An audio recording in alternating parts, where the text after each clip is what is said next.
रामकृष्ण हरी. श्री स्वामी समर्थ. स्वामी महाराजांच्या कृपेने तुमच्या सर्व इच्छा मनोकामना पूर्ण हो. न खाई भोगी तो सदा रोगी हे आपण नेहमीच ऐकलं असेल. भोगी हा आनंदाचा आणि उपभोगाचा सण म्हणूनही मानला जातो. पण भोगी या शब्दाचा या सणाला दुसराही अर्थ आहे. जेव्हा आपण देवाला नैवेद्य अर्पण करतो तेव्हा त्या नैवेद्याला भोग म्हणतात. त्याचप्रमाणे भोगीच्या दिवशी विशिष्ट पदार्थ तयार करून सवासणी जेवायस बोलवतात. तसेच शक्य नसल्यास त्या पदार्थांचा शिधा तिच्या घरी देखील पोहोचवला जातो. यालाच भोगी देणे असंही म्हणतात. तर येत्या सोमवारी भोगी आहे. भोगीला विशेष महत्त्व आहे. या दिवशी इंद्रदेवाची आठवण काढली जाते. इंद्रदेवाने आपल्या शेतात उदंड पीक पिकावं म्हणून प्रार्थना केली होती अशी मान्यता आहे. ती पिकं वर्षानुवर्षे पुढेही पिकत राहावी अशी प्रार्थना भोगीच्या दिवशी केली जाते. हिवाळ्याच्या मोसमात सर्व प्रकारच्या भाज्या येतात. शेताला नवीन बहार आलेला असतो. त्यामुळे थकलेल्या शेतकऱ्यास थोडासा विसावा लाभतो. मग या मोसमात शेतकरी भोगीची भाजी आणि तीळ मिश्रित बाजरीच्या भाकरीचा आस्वाद घेत असतो. आता आपण जेव्हा भोगीची भाजी बनवत असतो तेव्हा कोणत्या भाज्यांचा समावेश करावा, तसेच कोणत्या भाज्या चुकूनही घेऊ नये, तसेच भोगीच्या दिवशी अंघोळ करताना त्या पाण्यामध्ये कोणत्या वस्तू टाकाव्यात याबद्दलची सर्व माहिती आपण आज या व्हिडिओमधून जाणून घेणार आहोत. तत्पूर्वी तुम्ही चॅनलमध्ये नवीन असाल तर चॅनल लाईक करा व सबस्क्राईब देखील करा. कमेंटमध्ये रामकृष्ण हरी किंवा श्री स्वामी समर्थ लिहायला विसरू नका. आता या भोगीच्या दिवशी आपण सकाळी लवकरच उठायचं आहे. अगदी तुम्ही ब्रह्ममुहूर्तावरती उठलं तरी पण चालेल. ब्रह्ममुहूर्तावरती आपण जी काही पूजा करतो, सेवा करतो, त्या सेवेचे फळ हे आपल्याला गणित मिळत असते. कारण की त्या वेळेमध्ये वातावरणामध्ये देखील शांतता असते. आता भोगीच्या दिवशी सकाळी उठल्यानंतर आपल्याला अंघोळीच्या पाण्यामध्ये देखील काही वस्तू टाकायच्या आहेत. या दिवशी केसांवरून पाणी घेतलं जातं, अभ्यंग स्नान केलं जातं. तर आपण सफेद तीळ घ्यायचे आहे, ते थोडेसे मिक्सरमध्ये बारीक करून घ्यावे. त्यानंतर आपल्याला हळद घ्यायची आहे. मग अगदी हळकुंड बारीक करून घेतलं तरी पण चालेल, किंवा ते नसेल तर तुम्ही बाजारात मिळणारी हळद देखील घेऊ शकता. याचं आपल्याला उटणं तयार करायचं आहे आणि अंघोळीच्या अगोदर हा लेप आपल्या शरीराला लावायचा आहे. आपल्या पूर्ण शरीराला हा लेप लावावा. त्यानंतर आता अंघोळ करताना अंघोळीच्या पाण्यामध्ये आपण 2 थेंब गंगाजल टाकावं. जिथे पूजेचं साहित्य मिळतं तिथे तुम्हाला गंगाजल सहज मिळून जाईल. गंगाजल नसेल तर अंघोळीच्या पाण्याकडे एकटक बघत राहावं. गंगा नदीचे स्मरण करावे आणि हर हर गंगे म्हणत आपण अंघोळ करावी. यामुळे आपल्याला गंगा नदीमध्ये स्नान केल्याचे पुण्यफळ प्राप्त होत असते. तसेच या पाण्यामध्ये आपण सफेद तीळ टाकायचे आहे आणि चिमूटभर हळद देखील टाकायची आहे. हळद ही भगवान विष्णू माता लक्ष्मीला अत्यंत प्रिय आहे. तसेच हळद आपला गुरुग्रह देखील बळकट करत असते. अगोदर आपण तीळ आणि हळदीचं लेपन लावावं आणि त्यानंतर अंघोळीच्या पाण्यामध्ये या वस्तू टाकून अंघोळ करायची आहे. आता अगदी घरामध्ये लहान बाळ असो किंवा वृद्ध व्यक्ती असो, प्रत्येकाच्या अंघोळीच्या पाण्यामध्ये या वस्तू जरूर टाकाव्या. यामुळे त्यांच्यामध्ये असणारी नकारात्मकता ही दूर होत असते. तसेच सकारात्मक ऊर्जेचा संचार होत असतो. एखादी व्यसनाधीन व्यक्ती असेल किंवा आजारी व्यक्ती असेल तर त्या व्यक्तीच्या अंघोळीच्या पाण्यामध्ये देखील आपण या वस्तू आवर्जून टाकायलाच पाहिजे. आता या भोगीच्या दिवशी आपल्याला मिक्स भाजी बनवायची आहे. याला खेंगट देखील म्हणतात. तसेच आपल्याला याचा नैवेद्य देखील अर्पण करायचा आहे. हिंदी भाषिक देवा नैवेद्य अर्पण करणे याला भोग चढवणे असं म्हणतात. त्यानुसार आपण कमावलेली कष्टाची मीठ भाकरी देवाला अर्पण करून देवाकडे प्रार्थना करावी. तिळाचे तेल, कापसाची वात, दिवा तेऊ मध्यान्हरात. 2 ओळीत केवढा आशय समावला आहे पहा. तिळाचे तेल आणि कापसाची वात बाजारातून विकत आणलेली नाही बरं, तर आपल्या शेतातून उत्पादित केलेली आणि त्याचा लावलेला दिवा मध्यरात्रीपर्यंत तेवत राहो. एवढा खर्च करण्याचे सामर्थ्य आणि दानत आमच्या ठाई असू दे रे देवा. महाराजा, आपल्याकडे शेत नाही की आपण शेतकरी नाही, परंतु हीच प्रार्थना आपण आपल्या बळीराजाला वैभव प्राप्त हो म्हणून नक्कीच करू शकतो. कारण आपला अन्नदाता सुखी राहिला तरच आपण सुखी आणि सुख उपभोगी होऊ शकतो. तसेच या दिवसांमध्ये जुन्या वाईटाचा त्याग करून चांगल्या गोष्टी अंगीकारल्या जातात.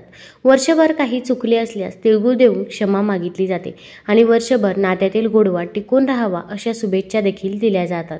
आता या दिवशी काही ठिकाणी सुगड हे पूजले जातात. सुगडामध्ये भाजी भाकर हे भरून ठेवत असतात. आपण जी काही मिक्स भोगीची भाजी बनवत असतो तर ती भाजी सुगडांमध्ये ठेवली जाते आणि त्यानंतर त्यासोबत भाकरी देखील ठेवतात आणि नंतर मकर संक्रांतीच्या दुसऱ्या दिवशी ही भाजी खाल्ली जाते. अशी देखील काही ठिकाणी पद्धत आहे. आपण जर या पद्धतीचा अवलंब करणार असाल तर आपण अगोदर सुगड पुसून घ्यायची आहे आणि त्यानंतरच आपण त्यामध्ये भाजी भाकर ठेवायची आहे. मग ती तुम्ही संक्रांतीच्या दुसऱ्या दिवशी ग्रहण करू शकता. कारण की प्रत्येक ठिकाणची पद्धत ही वेगवेगळी असते. तुमच्या इकडे जशी पद्धत असेल तशा पद्धतीने तुम्ही या दिवशी भोगीचा सण हा नक्की साजरा करू शकता. आता भोगी सणाच्या दिवशी आपल्याला काही भाज्या या घ्यायच्या असतात. या भोगी सणाच्या दिवशी विशिष्ट पदार्थ तयार करण्याची पद्धत आहे। या सणाला सर्व प्रकारच्या भाज्या एकत्र तयार करून केलेली भाजी भोगीची भाजी, यात प्रामुख्याने हरभरा, पावटा, घेवडा, वांगे, गाजर, कांद्याची पात, शेंगदाणा, वाटाणा, चाकवत, फ्लावर आदी भाज्या वापरल्या जातात। तसेच या प्रत्येक भाजीचं वेगवेगळं महत्त्व देखील आहे। वांग हे वातळ असल्याने याचा वापर अनेकदा करू नका असे सांगण्यात येते, मात्र आयुर्वेदानुसार थंडीच्या दिवसांमध्ये वांग्याचे भरीत व वांग्याची भाजी खाणे आरोग्यदायी ठरते।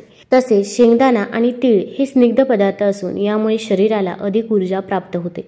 याशिवाय याच्या खाण्याने त्वचेवरील कोरडेपणा कमी होण्यास मदत होते। या भाजीसह दूध, दही, तूप, लोणी, ताक असे दुग्धजन्य पदार्थही खावेत, जेणेकरून शरीरात उष्णता निर्माण झाली तरीही पोटात थंडावा राहील।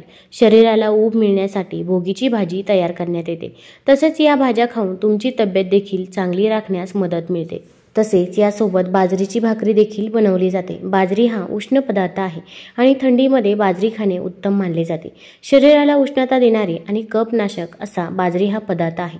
यामध्ये तीळ मिसळून बाजरीचे पीठ भिजवावे आणि त्याची भाकरी बनवावी। ही भाकरी भोगीच्या भाजीसह अप्रतिम आणि स्वादिष्ट लागते। दोन्ही उष्ण असल्याने शरीराला ऊब मिळून थंडी वाजत नाही अशी देखील मान्यता आहे। आता आपली भोगीची भाजी आणि बाजरीची भाकर बनवून झाल्यानंतर आपण याचा नैवेद्य प्रथम देवापुढे ठेवायचा आहे, किंवा तुमच्या इथे गोमाता असेल तर गोमातेला देखील तुम्ही पहिला नैवेद्य अर्पण करू शकता। तर आपण देवघरामध्ये प्रथम एक दिवा प्रज्वलित करायचा आहे। एक प्लेट घ्यायची आहे, प्लेटमध्ये अखंड तांदूळ टाकायचे आहे, तांदळावरती हळदी कुंकू अर्पण करावं। त्यानंतर मातीची पंती किंवा कणकेचा दिवा घ्यायचा आहे। या दिव्यामध्ये आपण शुद्ध तूप टाकू शकता, शुद्ध तूप नसेल तर तिळाचं तेल, मोहरीचं तेल वापरलं तरी पण चालेल। या दिव्यामध्ये देखील आपण चिमूटभर हळद टाकायची आहे। तसेच या दिव्यामध्ये देखील आपण 11 किंवा 21 तीळ टाकायचे आहे। त्यानंतर दिव्याला हळदी कुंकू लावायचं आहे, फूल व्हायचं आहे आणि त्यानंतरच आपण हा नैवेद्य अर्पण करायचा आहे। आता हा नैवेद्य अर्पण केल्यानंतर या दिवशी आपण ओम सूर्याय नमः, ओम सूर्याय नमः या मंत्राचा 108 वेळा जप करावा। यामुळे आपल्याला आयु आरोग्य लाभतं, आपल्या आयुष्यातील अडचणी, अडथळे, संकटे दूर होतात अशी मान्यता आहे। याचसोबत आपण विष्णू सहस्रनामाचे देखील पठण करावे। विष्णू सहस्रनामामध्ये भगवान विष्णूंच्या 1000 नावांचा उल्लेख आहे। अगदी तुम्हाला म्हणणे शक्य होत नसेल तर तुम्ही मोबाईलवरती देखील लावून देऊ शकता, श्रवण केलं तरी पण चालेल, पण या दिवशी आपण विष्णू सहस्रनाम हे जरूर म्हणायचे आहे। आता आपलं विष्णू सहस्रनाम आणि ओम सूर्याय नमः हा मंत्र म्हणून झाल्यानंतर तुमची इच्छा, मनोकामना ही तुम्ही देवापुढे सांगायची आहे। आता यानंतर नैवेद्य आपण तिथे ठेवायचा आहे। नैवेद्यानंतर तुम्ही ग्रहण करायचं आहे। या दिवशी तुळशीजवळ देखील एक दिवा प्रज्वलित करावा। तसेच आपल्या मुख्य दरवाजाच्या बाहेर देखील आपल्याला एक दिवा प्रज्वलित करायचा आहे। आता या दिवशी आपण घरामध्ये कोणत्या भाज्यांचा समावेश करायचा नाही। यामध्ये आपण कांदा, लसूण हा पूर्णपणे वर्ज्य करायचा आहे। तसेच आपण मसूर डाळ देखील त्या भोगीच्या भाजीमध्ये टाकायची नाही।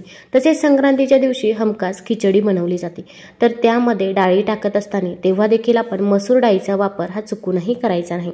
तसेच भोगीच्या दिवशी भाज्या या तोडल्या जात नाहीत, त्यामुळे आपल्याला ज्या काही भाज्या घ्यायच्या असतील किंवा तोडायच्या असतील तर त्या भाज्या तुम्ही अगोदरच्या दिवशीच तोडून ठेवायच्या आहे, याची तुम्हाला काळजी घ्यायची आहे। तसेच मसूर डाळीची भाजी आपण अगदी भोगीच्या अगोदरचा जो दिवस आहे त्या दिवशी संध्याकाळी देखील ग्रहण करायचे नाही। तसेच या भोगीच्या दिवशी, संक्रांतीच्या दिवशी, किंक्रांतच्या दिवशी आपण मांसाहार हा पूर्णपणे वर्ज्य करायचा आहे।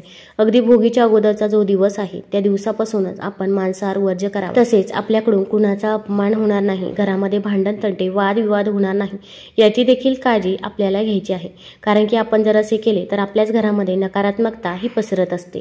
तुम्हाला जर हा व्हिडिओ आवडला असेल तर मित्रमैत्रिणींसोबत जरूर शेअर करा, चॅनल लाईक करा, सबस्क्राईब करा। धन्यवाद।